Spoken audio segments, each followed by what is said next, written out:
bi nga xamante ni actualité la Mamadou donc de plus en plus ñi ngi kon gis ne gaal yaa ngi dem ba ci démb rek am na ay gaal yu ñu rek daal di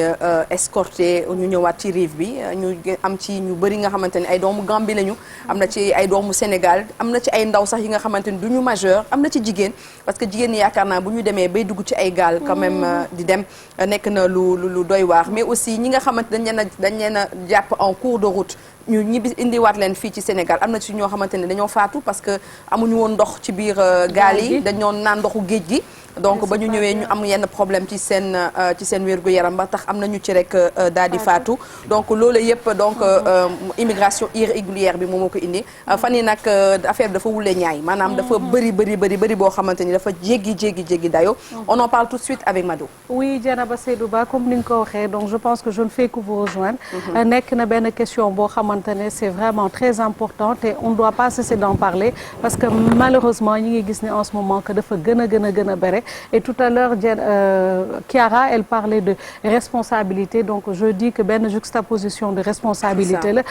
vraiment ku ci nekk am na ci wàll rawatina les parents man tey nag ci parents yooyu la resté donc ce qu'on a fait on est allé voir un parent lui aussi boo xamante ne mu jox ci li nga xamante ne moom moo di xalaatam et en même temps il en a profité aussi pour lancer un appel à ces enfants là parce que je pense que il est grand temps que nit yi conscient te le drame est que la plupart li koy causé mooy damaa bëgg dem tekki pour teral waajur donc waajur yooyu le tey dénk nañ ko li nga xamante ne moom moo di sunu micro mi ngi wuyu nag ci turu Omar Diouf ñu dem ànd ki nga xamante ne moom moo di Hadj Malick ak Serigne Mbacké Seck déglu ay kàddoom. ñenn ñi fuite de responsabilité la ndax boo amee sa njaboot war leen a mun a yemale am na yoo xam ne yaakaar naa ne xale bi balaa mu koy war a mun a di dem di defi wala mu koy xalaat. dina xam ne ah sam papa bii kat wax dëgg yàlla am na loo xam ne xalaat na ko ci man loo xam ne lu warul la may jël gaal di dem ginnaawu àll am nañu ci ñoo xam ne dañuy wax ne seen doom ba ñuy dem yëgaluñ leen te loolu moo li nga xam ne moom moo gën a doy waar ci sa njaboot di dem te warulaa mun a yëgal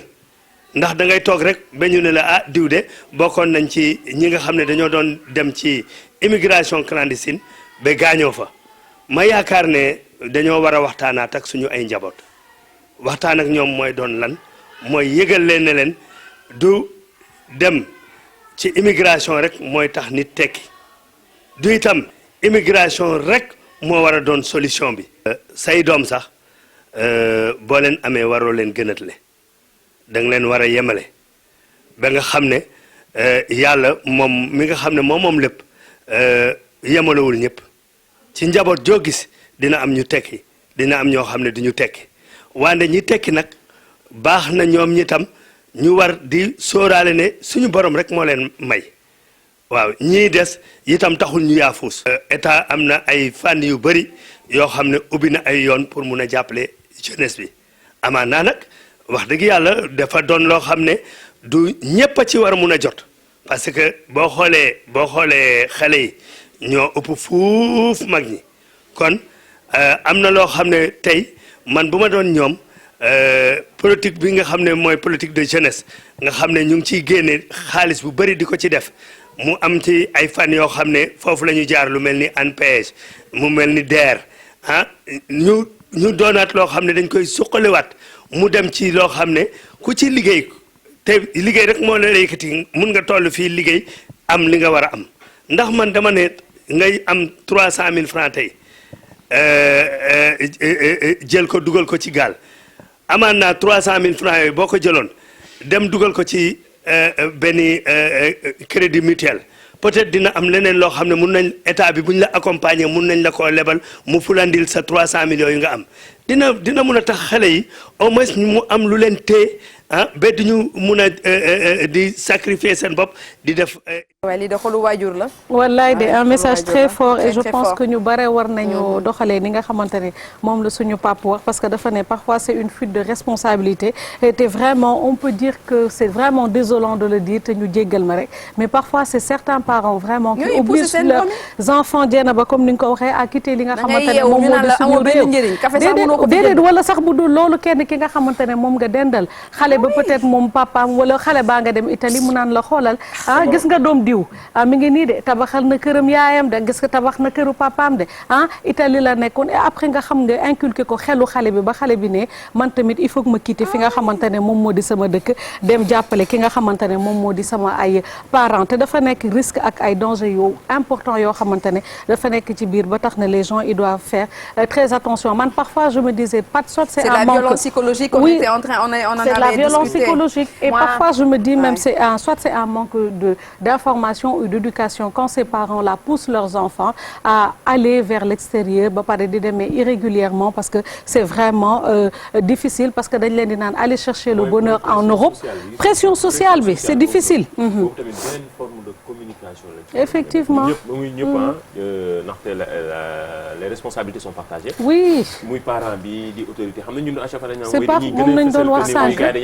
c'est très partagé. jeunes yi amuñu liggéey c'est vrai. que ni moo tax ñuy dem waaw mais beneen forme de communication bi ñu war a mën a defaat mooy pression sociale. pression sociale bi moo gën a métti. sama ñoom yaay yi nga xam ne dañu naan woy xoolal doomu diw. et surtout la mère elle joue un rôle très important dans ça parce que moom laa lay wax mënuloo dëkk ak kenn wërsëg yemul ba passé Amina Poté mi ngi koy wax mënuloo dëkk ak kii mu tabax këram doomam mi ngi nekk bitim réew peut-être wërsëg boobu sunu borom ci moom la ko jàllale mais nga jël sa doom naan ko xoolal diw ma nga tabaxar kër ga mi ngi nii dem na fële c'est pas bien donc moom mooy pousser xale yi ñuy dem y a aussi la responsabilité des parents yi nga xamante ne parfois gis nañ fi ay couple yu bare le papa il est parti dafa dem émigré ji nekk fi nga xamante ne moom moo di bitim réew durant des années ay 15 ans ou 20 ans xale bi màgg gisul papaam ce qui se dit il faut que ma dem bitim réew fekk sama papa dem nekk ci wetam moo tax parfois aussi coûte que coûte vaille que vaille sama papa 20 ans mi ngi fi defalu ñu ñëwul kon man il faut que ma dem fekk ji ko et tout donc parfois moom mooy poussé donc je me dis que quand on parle des responsabilités yi nga xamante ne vraiment c'est partagé man je m'arrête juste à la responsabilité des parents que ce soit une mère que ce soit un père que ñoom ñëpp ku ci nekk dañu war a waslu ak waxtaan ak seen njaboot éviter yenn stigmatisation yi ñuy def seen doom yi parce que parfois moom moo leen di pousser ñuy dem naan dañuy dem wuti l'Europe le bonheur en Europe alors que le bonheur n'est pas là-bas nit ki da ngay xam ne wërsëg yemul foo mun ci nekk mun nga fa bay sa waar def li nga xamante ne moom moo di sa wàll bu tôt ou tard bu ñëwee ñu bañ a xaddi dina ñëw mais non mais c'est la vie en fait li ñuy wax violence psychologique li ma doon wax c'est dafa am solo surtout donc jàpp sa doom rek di ko am yenn wax yi nga koy wax donc dana ko pousser mu dem def li nga xamante ni bëgg ko rek daal di def d'ailleurs violence psychologique yooyu on va en faire benn thème émission Libidor donc moom mooy nekk la prochaine émission incha allahu rabi bu ñu fi yàlla bàyyee donc on va en parler voilà pour expliquer un peu mais woo leen maire yi jox leen parole mairie ak ñi ko dund y a des gens qui l'ont vécu ay boy yi ko dund tamit c'est ça ñi nga xam ne dund nañ ko pression bi dafa bari non ba invité ma ci Libidor boobu tax donc même ci tournage ba damay toog ci ginnaaw da ngay ñëw parce que moom mi yow da nga ma inspiré sax pour ñu def donc thème boobu te ñu bëri ñu ngi koy rek daal di dund l'autre jour par rapport ak sujet bi ñu doon wax ak Kiara ñu gën a bëri am nañ ci rek ay ku ci nekk am nga ci loo ci rek daal di wax ku ci nekk am nga ci loo dund mu nekk man mu nekk Mamadou Ndiaye wala mu nekk Mado wala yéen ñi ñuy seetaan ku ci nekk violence psychologique boobu noonu nga wax ko wala nga ñàkk ko wax dund nga ko rawatina nag nga dund ci loo xamante ne dina la pousser nga def loo xamante ne war ko woon def voilà parce que y a beaucoup d'exemples on va donc en parler si inchallah rabi bu ñu fi yàlla bàyyee dans la prochaine émission donc Libidor di émission bi nga xamante ne moom la ñu jagleel jigéen ñi donc de manière générale fii ci télévision Futurs Médias donc c'est très très important donc Mado merci